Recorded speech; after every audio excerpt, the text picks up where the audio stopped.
1、2のストップ。あと少し。OK、掴んだ。このテコでとどめを刺すと。ぐらいの距離までで固定ができると。で、救出ができる。この数珠掴んでもらうと、でこれがもし外したらもうそのタイミングで止まるんですよね。そういうことですね。はい、それめっちゃいいですね。はい。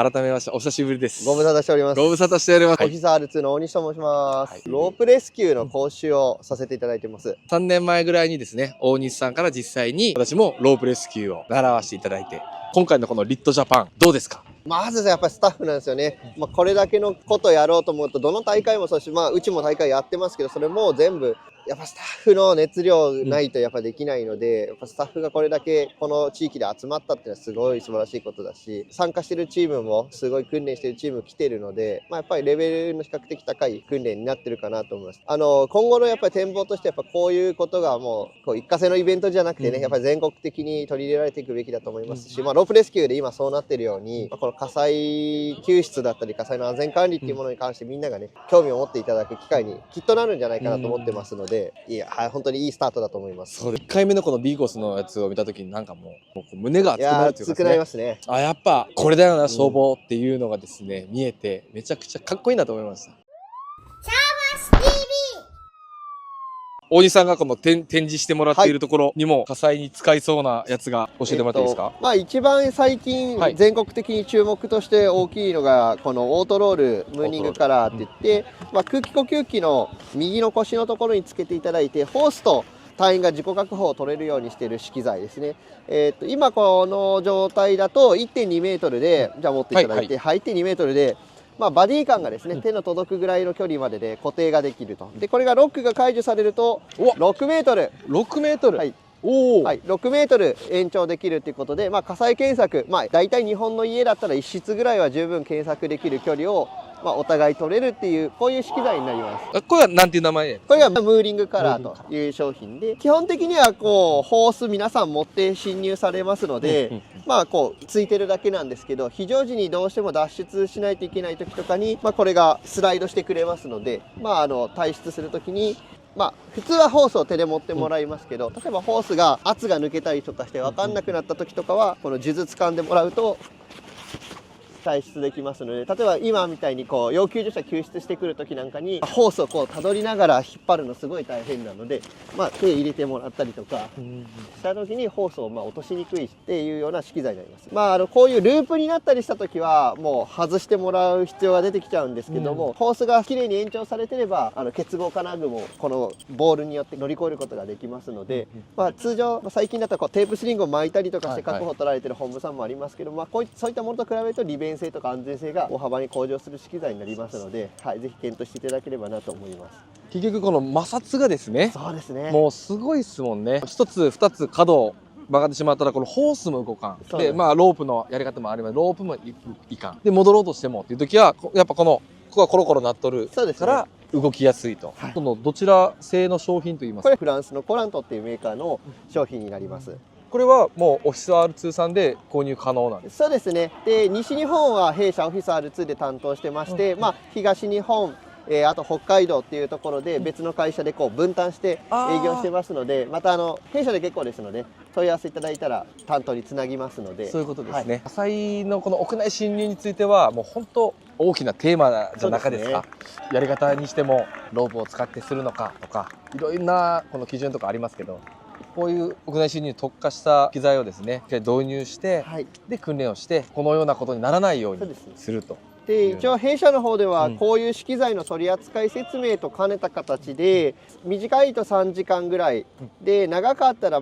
最大で2日ぐらい屋内侵入に関する検索要領とか安全管理に関するセミナーもやってますので、本部の方でですね、もしそういう需要があれば出張して実施することもできますので、また問い合わせいただければ、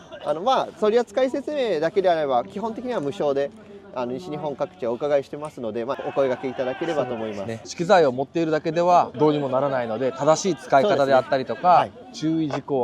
を知ってこないと逆効果になる可能性もあるので、そこの資機材に精通した方にですね、はい、しっかり講習を受けてもらって導入をするかどうか決めていただくと。これ買えば安全になるよっていうマジックアイテムではありませんし、ね、本部の戦術によっては全く必要ない場合もありますので、ただまずはぜひ知っていただければと思います。これはやっぱりいいっすよね。やっぱりめちゃくちゃ今人気ですね。ですよね。非常に、はい。シャー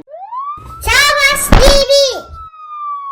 救出用のストラップですね、要救助者を救出したりとか、今みたいに隊員を救出したりするように使う資機材なんですけど、これ今二重巻きで固定されてるんですけど、これはぜひ皆さんの防火の足のポッケに入れといてもらって、でこうストラップの先端をここだけこう出しておくわけですね。はい、必要になったらこれを引き抜いてもらうと、ストラップが出てきます。でこっち側はループになっててひばりができるようになってます。で反対側はカラビナついてるんですけど、途中に2締めバンドみたいな金具がついてて、これで長さが調節、できるようになります。例えば3連はしご登るときにチェーンソーとかエンジンカッター片手で持って登るの危険がありますので、こういうものでですね、ハンドルに取り付けてたすき掛けできるようにしてもらったりとか、例えば今これホースにですね背負いバンドがついてませんので、こういう形でですね取り付けていただいて、ホースを補助する時とかに使っていただいて、あとは要救助者なんかに取り付けていただいてですね、手がかりとしていただいて、火災現場の要救助者、汗をかいてたりやけどをしてたり、あとは放水の水を浴びてたりで表面が結構滑りやすくなりますので、どうしてもこう抱きかかえるのが難しいというところで、ちょっと要救助者に対してちょっと苦しい部分ではあるんですけども、こういったもので縛ってですね、私にでこれ今開いたものをですね、今これを通させていただいて、そうするんですね。方法すごいいろんなパターンがあるんですけど、どうなってるとかなこれで引きずらしていただく。これはさっきと一緒のやつ。これまた違うストラップなんですけど、例えばこれをですね背負いバンドに留めてもらって、こっちもですね背負いバンドに留めてもらって、でこれをですね、そうすると今呼吸器が上に抜け落ちないようになります。MSA とかの呼吸器だとこのバンドでもともと同じことできるんですけど、国産の呼吸器だったりするとこのバンドが股の下通らないことが多いので、そういうことですね。その場合にここに止め直しますのね、最初ね。それをこれで。多分僕よりでかい人だと届かないんです。届かない。で、国産の呼吸器だとここに多分カラビナかけれますので、そこにかけてもらっても大丈夫です。でこっち側なんですけども、で、片方はですね、ひばりにしてもらって。でもう片方はカラビナを肩バンドのところに入ってます、でここへ首を入れたり肩を入れたり呼吸器にかけていただいて、手が離せる状態で救出ができる。はい、ということでもう全部脱げそうだったんですけどもうそんなん言ってられんけどね。そうですね、実際の現場は、その靴が脱げようが。でもこれいいっすね。これは多分大事ですもんね。これも今このバンド余ってると具合が悪いので、例えばもう一人隊員さんがいらっしゃったりするシチュエーションだったら、これもう一回肩バンドに引っ掛けて、そこも持ってそうすると2人で犬ぞりみたいに引っ張れますので、処理はしていただくって感じですね。確かに。どちらの商品なんですか？このさっきと一緒のコラントっていうフランスのメーカーが販売も代理をやってて使ってもらってます、皆さんにね。これってその海外の消防のスタンダードなんですか？スタンダードっていうわけじゃないんですけど、フランスだったり辺りのヨーロッパの消防の人たちがもともとこれに近いようなマルチループをいろいろ業者に作らせて作ってて、そういうものが結構ブラッシュアップして、もともとさっきの赤い方ですね、こっちの方のライノエバッグっていうのが、数年前からある商品なんですけども、さらにですねこれ去年これのバージョン2ということでリリースされてまして、シンプルなのはこっちなんですけど、やっぱり使い慣れるとすごい幅が広がるのがこの V2 っていうところで、どっちもそれぞれいい部分がありますので、必ずしも古い新しいではなくてシンプルじゃないですか。使い方が分からなかったらもうただのもうウェイニングですね、になってしまうんですよ。けどこの本当の使い方とかその応用の使い方っていうのを持ってるだけでいろんな使い方ができるんだね。こういうのもどんどん普及してきそうですけどね。はいやっぱりそのテープスイングとかウェビングとか、小綱でも同じようなことはできるんですけど、やっぱりじゃあフル着想で明太つけて、熱環境でそれが本当に防火手袋でできるかっていったらやっぱ難しいですので、要救助者のため仲間のためにおすすめできる資機材なんじゃないかなと思って販売させていただいてます。多数のこのウェビングテープとかオープンスリングとかでできなくはないけど結構かゆいところに手が届くっていうことですよね。そういうのがあれば1分1秒だし人の命にはもう変えられんけんですね。そうですね。これなんていう名前ですか？ライノ A バックで、こちらライノ A バック V2 V2 バージョンアップみたいなことですね。バージョン2ですね。わかりました。実は弊社イベントやったり大会やったりしてるんですけども、MSA さん、桜ゴムさんからですねいろいろよく来ていただいてます。僕台湾ですごいこの火災関係の勉強させてもらってるんですけど、台湾だとすごいシェアがあって、僕ら向こう行った時結構訓練で使わせてもらうのと同じ呼吸器になります。 MSA はアメリカのメーカーで消防士の意見を取り入れて設計された呼吸器ですので、呼吸器選びの参考にしていただきたいなということで紹介をさせていただこうと思います。手を負う前にちょっとお見せしたいのがこの腰ベルト。MSA の呼吸器、この腰ベルトが今この高さがですね簡単に変更できるようになってますので、小柄な女性職員の方だったり大柄な長身の方だったりが、ワンタッチですぐ高さ変えれますので、そうですね SML って書いてますので3段階かな、3段階ありますので、救出用のハンドルがついています。ここにですねちっちゃなループついてるメーカーさんもあるんですけど、それはハンドルじゃないですよって言われたりするんですけど、これはもう完全に消防士を救出するためのハンドルになってますので、今回やってるようなリットだったりファイアファイターサバイバルという観点ではですね非常に重要なパーツになります。このハンドル部分もですね呼吸器を持つだけではなくて、呼吸器を背負ってる隊員ごと持ち上げたりすることも想定されてますので、これに関してもですね隊員の搬送搬出っていうところでここですね、ここですね、ここのを持てると、持てるようになってます。ボディもそうですし、この辺のバックルもそうなんですけど、ほぼほぼプラスチックでできてます。で、プラスチック大丈夫なのって言われるんですけど、当然今の樹脂っていうのは非常に優秀ですし、で何よりなんでこれプラスチックになってるかっていうと防爆になってます。だから今消防職員の方結構ヘッドランプとかサバイバーライトとか防爆のライト金出して揃えてらっしゃるんですけど、実は背負ってる空気呼吸器が防爆じゃなかったら意味ないんですよね。でこの呼吸器っていうのはもう完全防爆になってますので、可燃性ガス等の環境下でも安心して使える資機材というふうになってます。可燃性ガスとかあるときにそれがきっかけとなって広まってしまうという可能性があるので、そのライトとかいうのは防爆であるべきなんですね。YouTube とか Facebook とかでアメリカ人の活動、消防士の活動を見てたりすると、先に明太つけて現場行って車両の中でも明太をつけて現場に向かうっていうようなシチュエーションよく見られると思うんですけど、レギュレーターがすごい簡単にはまるようになってます。で実はこのレギュレーターを外すボタンがボタンになってますので、レギュレーターをこうつけたら外したらもうそのタイミングで止まるんですよね。そういうことですね、はい、それめっちゃいいですね、はい、もう普通のレギュレーターってここを押して取ってここにあと1個ストップボタンがあるのでプシーってなってこう止めるんですよね、はい、だからつけるときはこれを押してつける。いや押さなくてももうバチッとつけてもらっていいです。こう角度ないんですか？ないです、はい、どの角度でもつけれますので、めちゃくちゃいいですね。はい、でもし取るだけ、はいそうです。空気が出てる状態でもこれをこっちにもある2箇所あります。はい、これすごいわ。これもうね細かいところなんですけど、さあ屋内侵入するぞってなった時に早い人遅い人っていうのがいたら屋内侵入にもう行けるぞっていう時に時間を食ってしまうんですよね。そしたら一番遅い隊員に合わせてしまうので空気ももったいない。この状態で普通に息ができますので、今からもう入るぞと、ドア開けるぞ、開くまではこのままで活動してもらって、じゃあドアが開きました、もう今から入りますっていうタイミングで屋内で活動していただいて、じゃあ何か報告をします、要救助しました、何か資機材を取りに行きます。じゃあもう出た瞬間にこれ外してもらえればもう空気を使わずにつけれる、でこれで状況報告したりとかして、でもまだ弾圧が残ってるっていう状態であればもうこのままもう一回入っていただきます。でパージがここにありますので、何かトラブルあったりすればでちょっとやっぱこのまま明太取っちゃうと漏気してしまうので、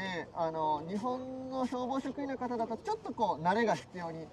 なるかなと思って、一回これを外してから明太外してもらった方がいいんですけど、でも実際の災害の活動を考えるとやっぱこの流れの方が効率的ですので、私が知ってる空気呼吸器だとこの時にめっちゃ曇ってしまうんですけど、あるんですか秘密が？パタパタしてます。この空気呼吸器、空気を吸うとこっからある程度の空気がこの綿体の中を通るようになってますので、息をすればするほどここ空気が通って曇りが取れていきます。あ、本当だ。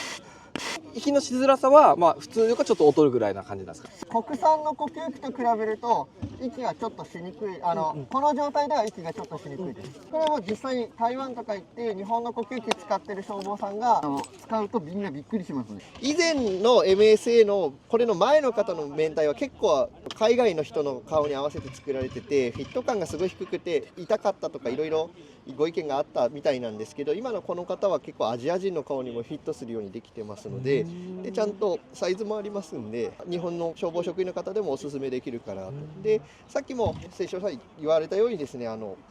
レギュレーターがどの向きからでもつけれますので、倒れた消防士が自分が頭側から行った場合でも新しいこのレギュレーターをこうつけやすいっていうのもこういうリットのシチュエーションで非常に有効になります。これですよね。今見ました。はい、これすごいよな。これ実はこの中にねホースが2本入ってて、高圧ホースと中圧ホース両方入ってます。中圧ホースがここは出てるわけなんですけども、実はこのレギュレーターのホースがですね外せるようになってます。でこれ外したらどうするのっていう話なんですけど、実は仲間の呼吸器にもう1個これ接続部がありますので、ここにつないでいただけると空気呼吸器から空気をシェアすることができます。でこの機能ってやっぱ非常に重要で、やっぱ空気呼吸器何か意図せずに気づいたら空気がもうほとんど残ってないとか、もしくはもう後ろの方何かぶつけて壊れてしまったっていう時に、じゃあ仲間バディがいればとりあえず外までは急いで外出るだけは一つの呼吸器でシェアをできるっていうところで、もしくはリットのシチュエーションで呼吸器を持っていった時に、1個の呼吸器で2人つなげますので、この取り付けができるっていうのが大きいですね。だからレギュレーターを外さなくても綿体を外さなくても、このホースの部分、空気が漏れないような構造になっている部分で、これ今空気吸ってもほとんど入りませんので、新しい呼吸器につなぎ替えるっていう時に非常に有効になります。水難とかやったら、オクトパスとかあるんですけど、やっぱ火災も一緒なんで空気がないので、だから新しい空気呼吸器を持っていって、でレギュレーターを外してつけるとかいう訓練は私もしていましたけども、これ要求書にも使えますもんね。もちろんそうです。要求用のやつは同じここに取り付けれるようになってますし。でも陽圧でバーって出てくる感じ。2パターンあったと思います。そうです。個人的にはやっぱり屋内侵入する消防士、検索に入る救助隊員っていうのはやっぱこういう機能の備えた呼吸器も最低限必要になると思いますので、もちろん国産の呼吸器でもダメではないんですけど、例えば今みたいなことができるようになるオプション、国産の呼吸器もつけれますので、状況に対応できるような呼吸器を、このメーカーに限らずですね、どのメーカーさんの呼吸器を使うにしてもぜひ導入していただいて、皆さんが何かあった時にあの時大変だったねって笑って帰れるようにですね、準備をぜひしていただきたいなと思います。僕らやっぱ台湾行った時に普通に若い職員とおっちゃんたちがこれデイリーの訓練ですって言って、暇があったらちょっとやりましょうっていう訓練ですって言って3人で輪になって、これをね順番に隣のやつにつなぎ替えていって、で次は防火手袋はめて戻していって、最後は目隠ししてつなぎ替えてとか、そういうトレーニングをしてて、やっぱりすごい消防士の訓練だなと思って。そうですね。今ちょうど木造が多かった時期から高気密高断熱の建物、今ここ見ても分かりますけどね、マンションとかになってます。なので我々消防職員、我々で私は元ですけど消防署私は消防団には入りますね。はい、僕団員ですので、消防士さんたちが現場に着いた時に、田舎の方は特にもう最盛期が多くて屋内侵入ということが少なかった時期が長かった。でも今変わってきて、中に入らないとそもそも火を消せない、もちろん人も助けれないっていうことになってきてます。じゃあそこで何が必要かっていうのがもうこれなんです。空気呼吸器。消防団と消防士の大きな違いが空気呼吸器を持ってるか持ってないかですので、この空気呼吸器の装備とか使い方とかいうのはもう最高のこのこだわりを持ってしないと、自分の命も仲間の命も要求者の命も助けれないと。実は今年の4月1日から建築関係の基準が変わって、新しい一軒家って省エネ基準を満たしたお家しか建てれなくなります。で今のところ2030年までに、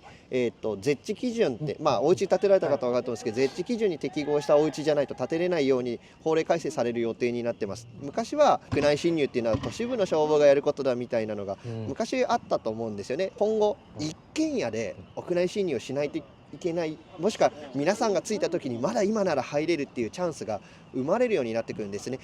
ポジティブに捉えると皆さんにチャンスが与えられる、要救助者を助けられる、今だったら部分賞で抑えられる。でもネガティブな、表現をしてしまうと皆さんが入らざるを得ない、当然リスクにさらされる。でしかも木造でのお家だとですね、大きな火災になる可能性もあるっていうところで、これからはむしろこの一軒家がポンポン立つ地方の消防さんほどこの、屋内侵入の技術とか安全管理重要になってきますので、日本全国の消防職員の皆さんにですね、いろいろ考えていただきたいなと思いますので、何か機会がありましたら、ありがとうございます。ありがとうございます。で最後に小西さん、この日本消防、消防団も含めてこういう風な組織になっていったらいいなとか、そういう風なことがあれば教えてほしいんですけど。はい、日本の消防って僕はもう世界一だともう思ってきましたし、ぜひですね、消防職員の皆さん、消防団員の皆さんもそうですし、それを応援していただいている市民の方々の、手助けもあってですね、ぜひ本当に名実ともにですね、日本の消防とか消防の業界がですね、世界一になるようにですね、みんなで力を合わせていければと思いますので、ぜひ頑張っていきましょう。はい、ありがとうございました。オフィス R2 の大西さんでした。ありがとうございました。ありがとうございました。初田さんのですね、針金ツールとアクセを使って、でここにですね、ここにこうマーキング、ここがこう彫ってあるんですよね、この分かりやすいように。でこれが多分後から効いてくるということですよね。さすがでございます。でこれをここに入れてる。はいはい。あ、今音がカンとなりましたね。これがこの戸当たりに当たったよと。だからこれ以上打ち込んでも戸当たりを押すだけだから意味ないってことですよね。そしたらこれをこうした時にここの隙間がちょっと空いたと、そこにさらにアックスを入れて OK ですか。でここで止めてるんで、これを抜いてもここの隙間が大丈夫よってことですね。で こっちにこう変えるわけですね。でこっちもこうあれがついてますね。この戸当たりとこのドアの向こう側の間にかわすんですね。はい、今使ってますね。はい、でさらに奥にちょうどこれがちょっとこうでこの丸のこの筋のところがちょっとあれですかね、目印になってるってことですかね。でこれもだから打ちすぎても逆にこうテコが効かないみたいなことですかね。こうなってるところの先っぽがちょうどこのドアのここですよね。ここを掴んでると。でこれが先に行き過ぎたら逆にちょっと効率悪くなるみたいなことですかね。で浅かったら外れてしまうと。で、あとはもう1、2のこうやってドアが開くと。へえ、消防士さんってすごいですね。これって後からつけられたんですか？これもともとのメーカーさんがつけられあ、そうなんですか。形で、大体のこの扉の厚み3センチをちょうどかわす目安がそれぞれの1本目くらいの4センチマーキングで言いますもんね。だから私がこの買ったこの木馬のやつはこの丸いノコでこうシャカシャカシャカシャカってして、でここになんかペンで赤いペンで本当にプロの方たちもこのタイプも切れ目だけでなくて、おっしゃってるスプレーとかで暗いところでも見やすいように赤とか蛍光のスプレー振られて目安を暗闇でも分かるように。ははまだキーあります？あと1回してもいいですか？はい、じゃあ行きますか。はい、OK。はい。あと少し。OK、掴んだ。1、2、3。粘っとるってことですね。このテコでとどめを刺すと。失礼しますということでこう入っていく。おわー、いいですね。木戸地区です。木戸地区ご存知ですか？私去年度いっぱいで辞めたんですよ。これなんと木戸地区に入ったらしいです。私が去年までいた本部に。屋外から壁に穴を開けて放水できる。もう安全な状況で穴開け動かして、そこでフォグ出して冷却するってことですか？冷却500度ぐらいの温度のうちの理想的な空間に対しての場合は15秒ぐらいの放水で120度前後までぐっと冷却することができるので、屋内侵入する際、高温で非常に危険な状況が多いのを、少しでも低減してから屋内侵入の活動に移行できるノズルという。そういうことか。これは使い方はどうやって使うんですか？もう壁に、はい、例えばこれあそこなんかちょうどいいような壁がありました。例えば窓ガラスですとか木製のものとかであればこれでついていただく。でこれいったもので難しい場合は先ほど使っていただいた針のフォークの部分とか圧の部分とかでついていただいて穴を開けていそういうことですね。まず別で穴を開けて、でこれを差し込むと。ネイルをでこれを刺刺す。でさらに穴開けてる途中とかでもこう叩いていあ、ただいて、これ叩いていいんですか。それいいですね入れていただい。てこれじゃあ一発目からこれでもいいんですか。ちょっとよあんまり負荷はかけず。ノズルですので、ノズルの面が小さいので木片とかが挟まってしまうと放水ができなくなるリスクがあるので、最初はこういったもので開けといていただいて、これも叩いて差し込む際には水を放水しながらしていただくと詰まることなく水が出てるので、はい使っていただいたりとか。だからこれをするときちょっととどめ刺すぐらいの感じですかね。はい、先にこういうでっかいやつちゃんとしたやつ、これは専用のやつこれは専用でもうセットで。で穴開けて行こうとする。あと少しちょっと残っとるなっていう時はちょっと叩いてでする。でここにはこれがこう来て、こっちが屋内側になるとですね。でなんかアタッチメントつけてここで開閉。金具もございますのに変えていただくこともできますし、はい。あとは機動性を考えて我々は25のホースっていうこちらのノズルが毎分70リッターしかいらないので、40とか大きい口径のホースじゃなくても使っていただけるので、そうですよね機動力優先で小口径25口径のホース。じゃあ普通に50から来て、これを50カチャンってつけて、で一旦外からギューッと冷却して、そうですね。でさっきのドア開放ともう並行してちょっと別の穴で、こっちはドア開放、こっちはちょっと冷却としとったら、開けた時のバックドラフトやらなんやらっていうことがちょっと防げると。でここまで来たらここまで一旦止まっとって、こっちでやめ。へえ。これが気筒地区に入ったらしいです。これが何という商品やったんですか。フォグネイルシステムという。フォグネイルシステムというシステムですので。我がメーカーで全国の代理店さんに対して販売させていただいて。そういうことですね。じゃあもうお問い合わせは近くのその代理店さんに行ってもらったら大丈夫。もしくは我々初谷でも大丈夫ですか。ということで気になる方は、でも今もこの訓練でもそうですけど、屋内侵入はですね必須の主義になってきてますので、こういうふうなことでリスクを軽減して隊員が入っていくということですね。素晴らしい。よろしくお願いします。ありがとうございます。シャーバス TV。ニュースで見て、あ、そうです。消防士カレンダーをしてて、あ、そういいですか。ちなみにさっきも話したんですけど、企画書みたいなの文面ははい。書かれた。自分で書きました。企画書の文面がすごい僕面白くて。どの企画書ですかね。総務省さんが。そうそう。見られました。の文面見て、総務省消防庁さんがオフィシャルな辛苦しい文面で、面白くて、もう15年公務員してたんで、公文書のは書き直れてるんで。ニュースで見て、で多分そこからそういうことですね。のサイト飛んで、その企画書案みたいなのをサイトに飛んで、と思って特に興味なく見てたら文面がどんどん面白い。ありがとうございます。